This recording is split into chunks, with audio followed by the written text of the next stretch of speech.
رحمان بابا فرمایي هغه زړه چې خدای روښان که جام د جم شي، په دا جام کې ورښکاره تمام عالم شي. په آدم کې د حیوان خویونه هم شته، بیا هلی آدم بوله چې آدم شي.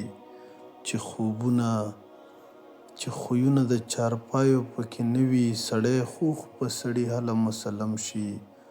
چې اغوستی لباس وي د پاکانو، د ناپاکو چارې کاندي خو به ګرم شي.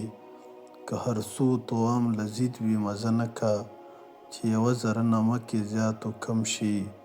ښادي هر چیرې د غم په اندازه وي، د هغو به څه ښادي وي چې یې غم شي. هر چې خپله رضا پاسلوي قضا ته، که هر څو په ځان ناخوښ وي خوښ خرم شي. عاشقي چې تر کماله وررسیږي، د خپل یار له لاسه زخم یې مرهم شي.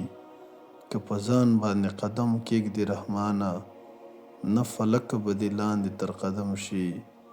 په آدم کې د حیوان خویونه هم شته، بیا هلی آدم بوله چې آدم شي. چې خویونه د چارپایو پکې نه وي، سړی خوښ به سړی هله مسلم شي. که په ځان باندې قدم کښېږدي رحمانه، نه فلکه به دې لاندې تر قدم شي. هغه زړه چې خدای روښان که جام د جم شي، په دا جام کې ورښکاره تمام عالم شي.